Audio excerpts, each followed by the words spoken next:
வணக்கம் நேயர்களே, top news என்று வழங்குவதற்காக ஜிபஸ்ட்.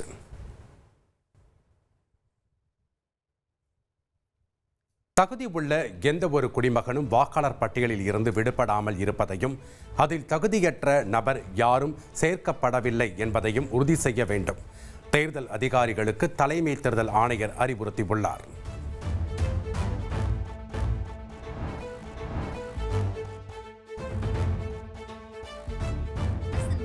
கல்வித்துறை வாரிய கூட்டத்தில் ஒப்புதல் அளிக்கப்பட்டது. செவ்வாயன்று நடந்த கல்வித்துறை வாரிய கூட்டத்தில் இயக்குநர்கள் அனைவரும் கலந்து கொண்ட நிலையில் கூட்டத்தில் எடுக்கப்பட்ட இந்த முடிவு குறித்து அரசுக்கு தெரிவிக்கப்பட்டுள்ள நிலையில் ஒரு சில நாட்களில் அரசாணை வெளியாகும் என கல்வித்துறை வட்டாரங்கள் தெரிவித்துள்ளன.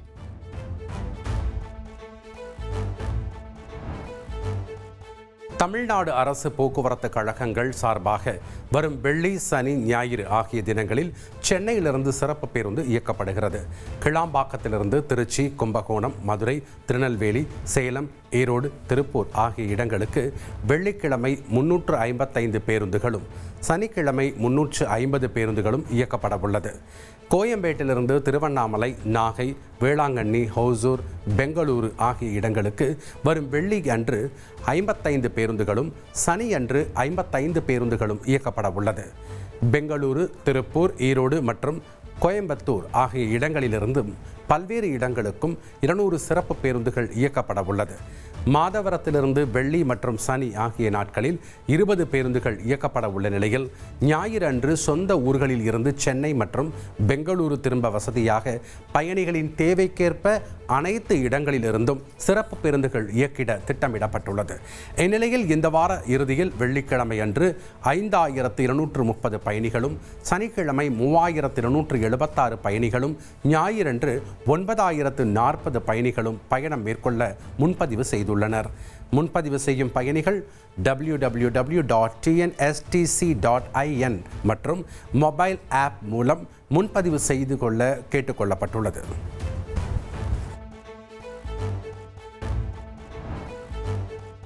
தாவேகா தலைவர் விஜயின் சுற்றுப்பயணத்திற்கு அனுமதி அளித்துள்ள காவல்துறை 23 நிபந்தனைகளை விதித்த நிலையில் அதை தாவேகா தரப்பில் ஏற்றுக்கொண்டுள்ளனர். தமிழக வெற்றிக் கழக தலைவர் விஜய் திருச்சியில் வரும் 13ஆம் தேதி பிரச்சார சுற்றுப்பயணம் மேற்கொள்கிறார். பிரச்சாரத்தின் இறுதியில் திருச்சி காந்தி மார்க்கெட் அருகே மரக்கடையில் வாகனத்தில் நின்றபடியே சுமார் 20 நிமிடம் உரையாற்ற தாவேகா சார்பில் அனுமதி கேட்கப்பட்டிருந்தது. தாவேகாவினரின் இந்த கோரிக்கையை ஏற்றுக்கொண்ட காவல்துறை 20 முதல் 30 நிமிடம் பேசிக்கொள்ளலாம் என்றும் ரோட் ஷோ நடத்த அனுமதி இல்லை என்றும் தெரிவித்துள்ளனர். மேலும் வாகனத்தில் அமர்ந்தவாறே செல்ல வேண்டும் என்றும் அதிக வாகனங்கள் பின்தொடரக்கூடாது என்றும் தெரிவித்துள்ளனர். கட்டாயமாக ஆம்புலன்ஸ் வசதி வேண்டும் என குறிப்பிட்டுள்ள காவல்துறை சட்டம் ஒழுங்கிற்கு பிரச்சனை ஏற்படக்கூடாது என்பதையும் குறிப்பிட்டுள்ளனர். நோயாளிகளை அழைத்து வரும் ஆம்புலன்ஸ்கள் அல்லது அழைத்து வரச் செல்லும் ஆம்புலன்ஸ்களுக்கு உடனடியாக வழி ஏற்படுத்தி கொடுக்க வேண்டும் என்றும் அந்த உத்தரவில் இடம்பெற்றுள்ளது. நிபந்தனைகளை மீறினால் வழக்கு பதியப்படும் என்றும் காவல்துறை தரப்பில் அறிவுறுத்தப்பட்டுள்ளது.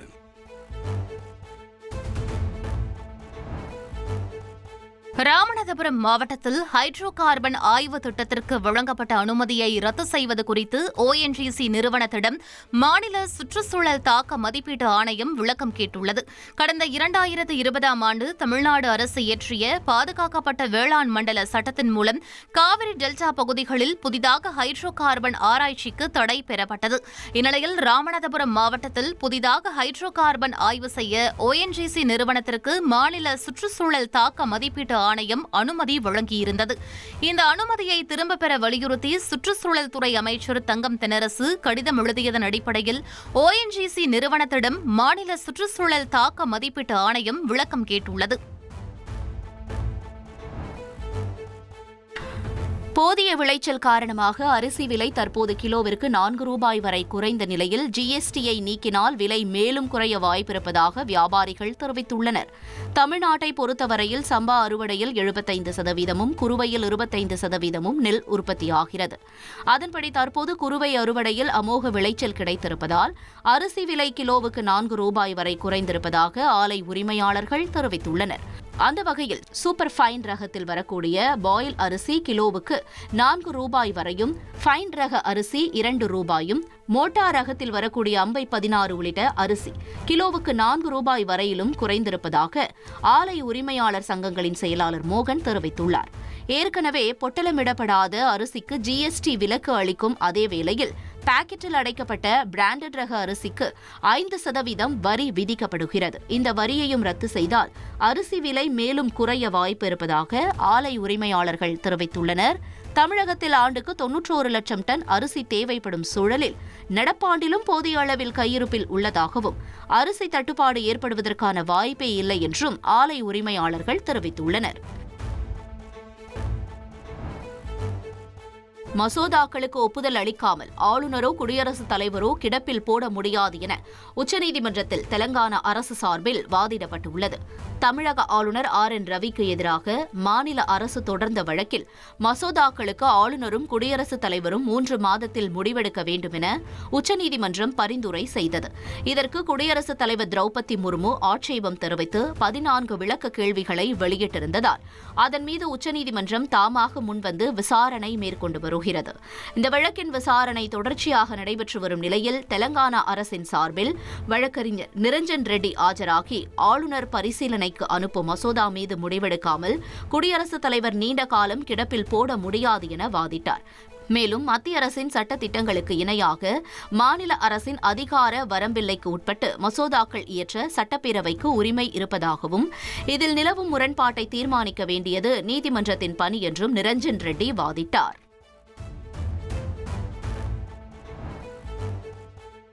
சொத்து குவிப்பு வழக்கில் சென்னை ஊழல் தடுப்பு சட்ட சிறப்பு நீதிமன்றத்தில் நேரில் ஆஜராவதிலிருந்து அமைச்சர் துரைமுருகனுக்கு விலக்கு அளித்து சென்னை உயர்நீதிமன்றம் உத்தரவிட்டுள்ளது. கடந்த 2006 முதல் 2011 ஆண்டு வரையிலான திமுக ஆட்சி காலத்தில் பொதுப்பணித்துறை அமைச்சராக பதவி வகித்த அமைச்சர் துரைமுருகன் வருமானத்துக்கு அதிகமாக 1,40,00,000 ரூபாய் சொத்துக்கள் சேர்த்ததாக லஞ்ச ஒழிப்புத்துறை வழக்கு பதிவு செய்தது. அமைச்சர் துரைமுருகன் மற்றும் அவரது மனைவி சாந்தகுமாரிக்கு எதிராக பதிவு செய்யப்பட்ட இந்த வழக்கிலிருந்து இருவரையும் விடுவித்து வேலூர் சிறப்பு நீதிமன்றம் கடந்த 2017 ஆண்டு உத்தரவிட்டது. இதனைத் தொடர்ந்து வேலூர் நீதிமன்றத்தின் உத்தரவை ரத்து செய்த நீதிமன்றம் மீண்டும் விசாரணை நடத்த வேண்டும் என உத்தரவிட்டது.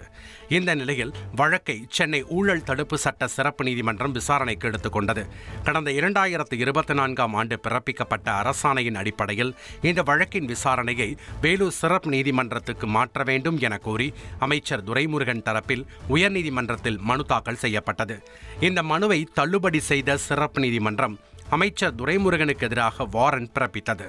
இதனை எதிர்த்து சென்னை உயர்நீதிமன்றத்தில் மனு தாக்கல் செய்யப்பட்ட நிலையில் வழக்கு விசாரணைக்கு நேரில் ஆஜராவதிலிருந்து துரைமுருகன் மற்றும் அவரது மனைவி சாந்தகுமாரி ஆகியோருக்கு விலக்கு அளித்து உத்தரவிட்டார். மேலும் இந்த மனு மீதான விசாரணையையும் தள்ளி வைத்தார். நீதிமன்ற உத்தரவின்படி வரும் 14ஆம் தேதிக்குள் சென்னையில் உள்ள கட்சி கொடி கம்பங்களை அரசியல் கட்சிகள் அகற்ற வேண்டும் என்று சென்னை மாநகராட்சி உத்தரவு பிறப்பித்துள்ளது. இதுகுறித்து சென்னை மாநகராட்சி வெளியிட்ட அறிவிப்பில் வரும் 14ஆம் தேதிக்குள் கட்சி கொடி கம்பங்களை அரசியல் கட்சிகள் அகற்ற தவறினால் மாநகராட்சி ஊழியர்கள் அகற்றுவார்கள் என்றும் அதற்கான செலவு தொகை நீதிமன்ற உத்தரவுப்படி சம்பந்தப்பட்ட கட்சிகளிடம் வசூலிக்கப்படும் என்றும் தெரிவிக்கப்பட்டுள்ளது. கட்சி கொடி கம்பங்கள் அகற்றுவது தொடர்பாக அரசியல் கட்சிகளுக்கு நோட்டீஸ் அனுப்பப்பட உள்ளது என்றும் தெரிவிக்கப்பட்டுள்ளது. இந்திய குடியுரிமை பெறுவதற்கு முன் வாக்காளர் பட்டியலில் சேர்ந்ததாக காங்கிரஸ் மூத்த தலைவர் சோனியா காந்திக்கு எதிராக வழக்கு பதிவு செய்ய கோரும் மனு மீதான உத்தரவை டெல்லி நீதிமன்றம் தள்ளி வைத்துள்ளது. 1983 ஆண்டு இந்திய குடியுரிமை பெற்ற சோனியா காந்தியின் பெயர் 1980 ஆண்டே வாக்காளர் பட்டியலில் இடம்பெற்றிருந்தது. எனவே அவர் போலி ஆவணம் கொடுத்து வாக்காளராக சேர்ந்திருக்கக்கூடும் என கூறி அவருக்கு எதிராக வழக்கு பதிவு செய்து விசாரிக்க உத்தரவிடக் கோரி விகாஸ் திரிபாதி என்பவர் புதுடெல்லி மாவட்ட நீதிமன்றத்தில் மனு தாக்கல் செய்திருந்தார். இந்த மனுவை விசாரித்த நீதிமன்றம் உத்தரவை மறு தேதி குறிப்பிடாமல் தள்ளி வைத்துள்ளது. ஆன்லைனில் மோசடி, இணையதள பக்கம் மற்றும் லிங்குகளை கண்டறிந்து முடக்கும் நடவடிக்கையில் தமிழக சைபர் கிரைம் போலீசார் துரிதமாக ஈடுபட்டுள்ளனர். பொதுமக்களின் ஆசையை தூண்டும் வகையில் சமூக வலைதளங்கள் மூலமாக மோசடி லிங்கை அனுப்பி பணத்தை கொள்ளையடிக்கும் சம்பவம் அரங்கேறி வருகிறது. இதை தடுக்கும் வகையில் தமிழக சைபர் கிரைம் போலீசார் நடவடிக்கை எடுத்து வருகின்றனர். அந்த வகையில் இன்ஸ்டாகிராம், ஃபேஸ்புக், வாட்ஸ்அப், டெலிகிராம் உள்ளிட்ட சமூக வலைதளங்களை போலீசார் கண்காணித்து முடக்கி வருகின்றனர். கடந்த 3 மாதத்தில் மட்டும் 510 மோசடி லிங்குகள் மற்றும் இணையதள பக்கங்களை முடக்கியிருப்பதாக சைபர் கிரைம் போலீசார் தெரிவித்துள்ளனர். அதிலும் மே மாதம் 169, ஜூனில் 177, ஜூலையில் 164 மோசடி லிங்குகளை சைபர் கிரைம் போலீசார் முடக்கியிருப்பதாக தெரிவிக்கப்பட்டுள்ளது. ஆசிய கோப்பை தொடரின் முதல் போட்டியில் ஐக்கிய அரபு அமீரகத்தை 9 விக்கெட் வித்தியாசத்தில் வீழ்த்தி இந்தியா அபார வெற்றியை பெற்றது. முதலில் ஆடிய UAE அணியை 57 ரன்களுக்கு சுருட்டிய இந்தியா 58 ரன்கள் இலக்கை 4.3 ஓவர்களிலேயே எட்டி அசத்தியது.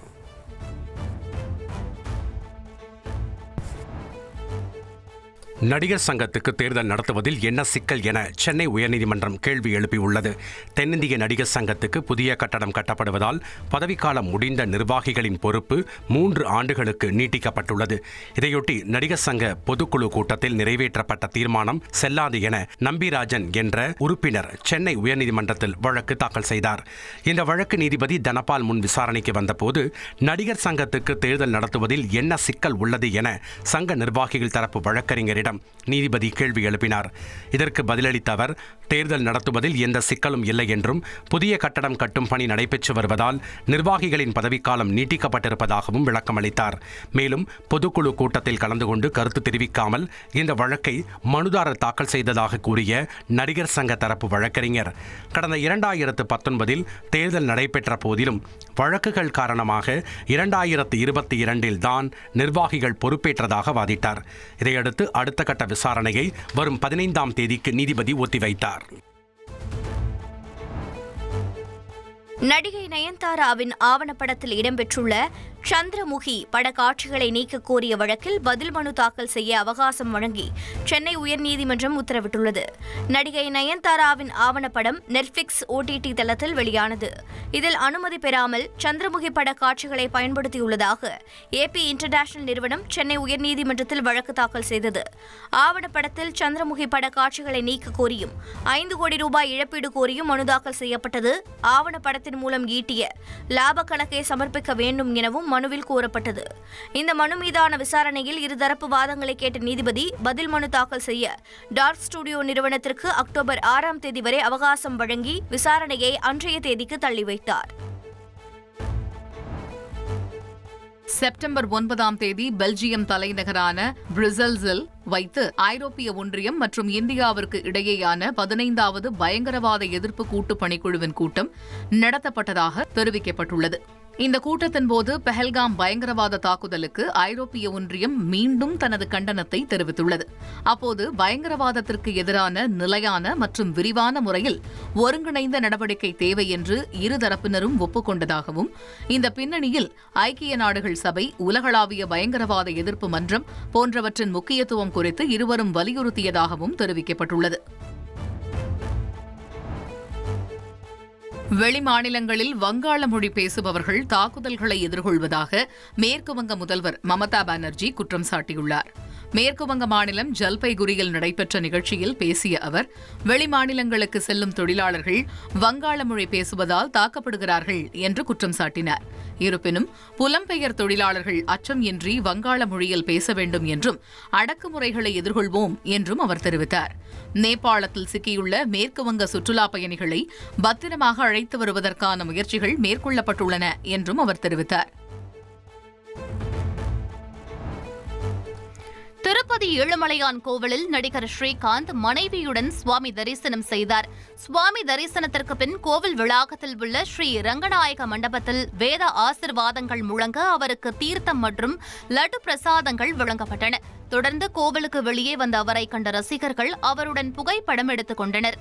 முன்னதாக போதைப் பொருள் வழக்கில் கைது செய்யப்பட்ட பிறகு நடிகர் ஸ்ரீகாந்த் முதல் முறையாக திருப்பதிக்கு வந்தது குறிப்பிடத்தக்கது.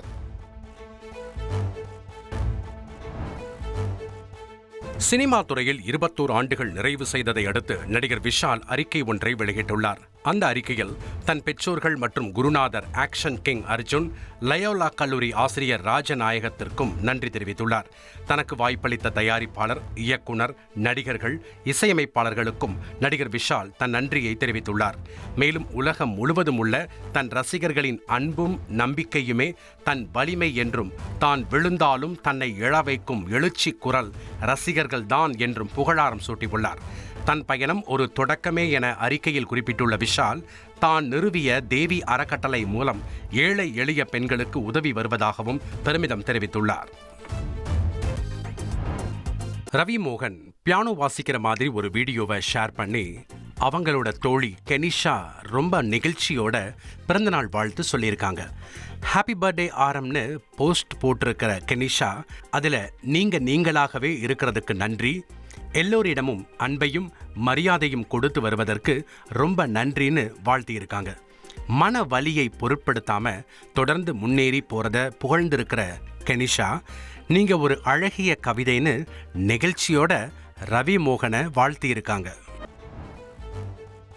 சென்னையில் அரசு பள்ளிகளில் தற்காலிக அடிப்படையில் பணிபுரிந்து வரும் சிறப்பு ஆசிரியர்களை பணி நிரந்தரம் கோரி போராட்டம் நடைபெற்றது.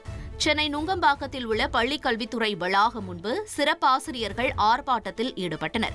தமிழக அரசு பள்ளிகளில் உடல் சார்ந்த குறைபாடு உள்ள குழந்தைகளுக்கு பாடம் நடத்த சிறப்பு ஆசிரியர்கள் பணியாற்றி வருகின்றனர். இவர்களுக்கு குறைந்த ஊதியமே வழங்கப்படுகிறது. தங்களை பணி நிரந்தரம் செய்ய வேண்டி பள்ளிக் கல்வித்துறை வளாகம் அருகே போராட்டத்தில் ஈடுபட்டனர். 500க்கும் மேற்பட்ட சிறப்பாசிரியர்கள் கலந்து கொண்ட நிலையில் அனைவரையும் போலீசார் கைது செய்தனர். ஒரு பிஎஃப் கிடையாது, ஒரு மரியாதை கிடையாது. நாங்க வந்து எத்தனை பேர் மறிச்சிட்டாங்க, அவங்க குடும்பங்கள்லாம் அனாதை இருக்குது. அவங்களுக்கு எல்லாம் இந்த தமிழக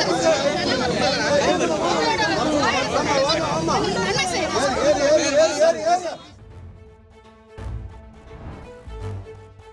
சென்னையிலிருந்து திருச்செந்தூருக்கு ஆம்னி பேருந்தில் பார்சலில் அனுப்பப்பட்ட 52 சவரன் நகைகள் மாயமான சம்பவம் பரபரப்பை ஏற்படுத்தியுள்ளது. திருச்செந்தூர் அருகே உள்ள காயல்பட்டினம் காயிதே மில்லத் நகர் பகுதியைச் சேர்ந்தவர் சையது அபுதாஹிர். இவரது நண்பர் ஆரிஸ் சென்னையிலிருந்து திருச்செந்தூருக்கு வந்த தனியார் பேருந்தில் 52 சவரன் தங்க நகைகளை பார்சல் செய்து ஓட்டுநர் மற்றும் நடத்துனரிடம் கொடுத்து அனுப்பினார். பேருந்து திருச்செந்தூர் சென்று சேர்ந்த நிலையில் நகை மாயமானது. இதுகுறித்து சையத் அபுதாஹிர் அளித்த புகாரின் பேரில் ஆம்னி பேருந்து ஓட்டுநர் மற்றும் நடத்துனரிடம் விசாரணை நடைபெற்று வருகிறது. புதுச்சேரியில் ரூபாய் 50 கோடிக்கு மேல் மோசடி செய்த கோ ஃப்ரீ சைக்கிள் என்ற போலி நிறுவனத்தின் செயல் அதிகாரியை அமலாக்கத்துறை அதிகாரிகள் கைது செய்தனர். பல மாநிலங்களில் பல்வேறு பெயர்களில் மோசடி செய்திருப்பதும் விசாரணையில் கண்டுபிடிக்கப்பட்டுள்ளது.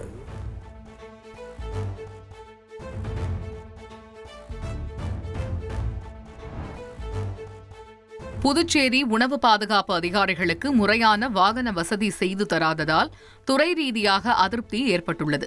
மாநிலத்தில் உணவு பாதுகாப்புத்துறை அதிகாரிகளின் பணியிடம் அதிக அளவில் காலியாக உள்ளதால் தற்போதுள்ள அதிகாரிகளுக்கு பணிச்சுமை கூடியுள்ளதாக கூறப்படுகிறது. இந்த நிலையில் காரைக்காலிற்கு உணவு பாதுகாப்புத்துறை அதிகாரிகள் ஆய்விற்காக சென்ற நிலையில் பல கிலோமீட்டர் நடந்தே சென்று ஆய்வு செய்தனர். காரைக்கால் மாவட்ட ஆட்சியர் இதற்காக முறையான வசதிகள் செய்து தரவில்லை என அதிகாரிகள் குற்றம் சாட்டியுள்ளனர். குமரி மாவட்டத்தில் காவல் சிறப்பு உதவி ஆய்வாளர் காணவில்லை என அவரது மனைவி புகார் அளித்துள்ள சம்பவம் அதிர்ச்சியை ஏற்படுத்தியுள்ளது. குமரி மாவட்டம் குழித்துறை பகுதியைச் சேர்ந்தவர் லட்சுமணன். சிறப்பு உதவி ஆய்வாளரான இவர் கடந்த 1ஆம் தேதி பணி முடித்து வீட்டிற்கு செல்வதாக கூறிவிட்டு சென்ற நிலையில் மாயமானார். இது தொடர்பாக மனைவி காவல் நிலையத்தில் அளித்த புகாரின் பேரில் போலீசார் லட்சுமணன் ஓய்வறைக்கு சென்று பார்த்தபோது அவருடைய செல்போன் உள்ளிட்ட பொருட்களை வைத்துவிட்டு சென்றிருந்தது தெரிய வந்தது. இதையடுத்து குடும்ப பிரச்சனை காரணமாக காணாமல் போனாரா அல்லது வேறு ஏதேனும் காரணமா என விசாரணை நடத்தி வருகின்றனர். திருப்பூர் மாவட்டம் நீர்பிடிப்பு பகுதியான மேல் குருமலை பகுதியில் பெய்த கனமழை காரணமாக உடுமலைப்பேட்டை திருமூர்த்திமலை பஞ்சலிங்க அருவியில் திடீர் வெள்ளப்பெருக்கு ஏற்பட்டது. இதனால் மலையடிவார பகுதியில் உள்ள அமனலிங்கேஸ்வரர் கோவிலை முற்றிலும் வெள்ளம் சூழ்ந்தது.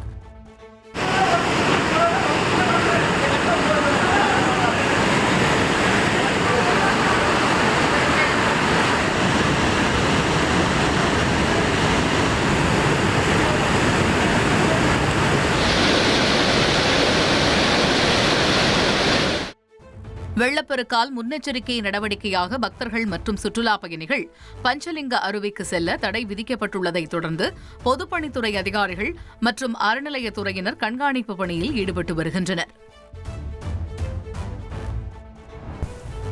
பள்ளிப்பாளையம் அருகே பைக்கில் வந்த இளைஞர்கள் ஆட்டோவின் பின்புறம் மோதி தூக்கி வீசப்பட்ட சிசிடிவி காட்சிகள் வெளியாகி பரபரப்பை ஏற்படுத்தியுள்ளது.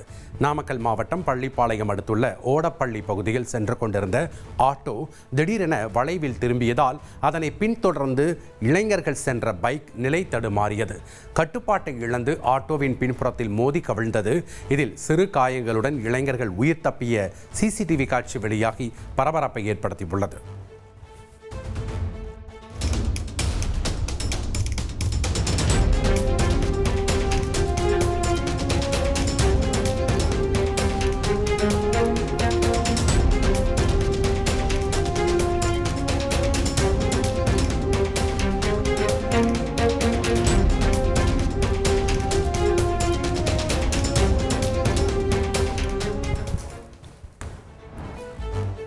கடையநல்லூர் நகராட்சி பகுதிகளில் சாலைகளில் சென்ற 3 பேரை வெறிநாய் கடித்த சம்பவம் பரபரப்பை ஏற்படுத்தியுள்ளது.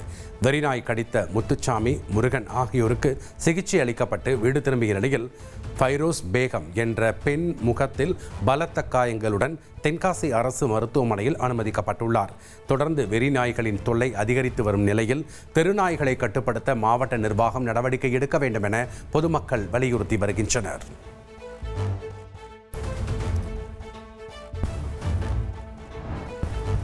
ராணிப்பேட்டை மாவட்டம் வாலாஜா அருகே மின்சார பராமரிப்பு பணியின் போது மின்சாரம் தாக்கியதில் ஒருவர் உயிரிழந்தார். 2 காயமடைந்த நிலையில் அவர்களை ராணிப்பேட்டை மேற்கு மாவட்ட அதிமுக செயலாளர் SM சுகுமார் நேரில் சந்தித்து ஆறுதல் கூறினார். ராணிப்பேட்டை மாவட்டம் வாலாஜா கல்மேல் குப்பம் பகுதியில் மின்சார பராமரிப்பு பணிகள் நடைபெற்றது. இந்த பணியில் குமரேசன், பார்த்திபன், வினோத் ஆகிய 3 ஒப்பந்த ஊழியர்கள் ஈடுபட்டிருந்தனர். அப்போது எதிர்பாராத விதமாக 3வரையும் மின்சாரம் தாக்கியது. இதில் சம்பவ இடத்திலேயே குமரேசன் உயிரிழந்தார். படுகாயமடைந்த பார்த்திபன், வினோத் ஆகிய 2 ஊழியர்கள் காயங்களுடன் வாலாஜா அரசு மருத்துவமனையில் அனுமதிக்கப்பட்டனர். இந்நிலையில் பாதிக்கப்பட்ட 3வரின் குடும்பத்தினரையும் மருத்துவமனையில் நேரில் சந்தித்து ராணிப்பேட்டை மேற்கு மாவட்ட அதிமுக செயலாளர் SM சுகுமார் ஆறுதல் கூறினார். முன்னதாக மின்துறை அதிகாரிகள் குமரேசனின் உடலை நேரில் வந்து கூட பார்க்க என குற்றஞ்சாட்டி அவரது உறவினர்கள் சாலை மறியலில் ஈடுபட்டது குறிப்பிடத்தக்கது.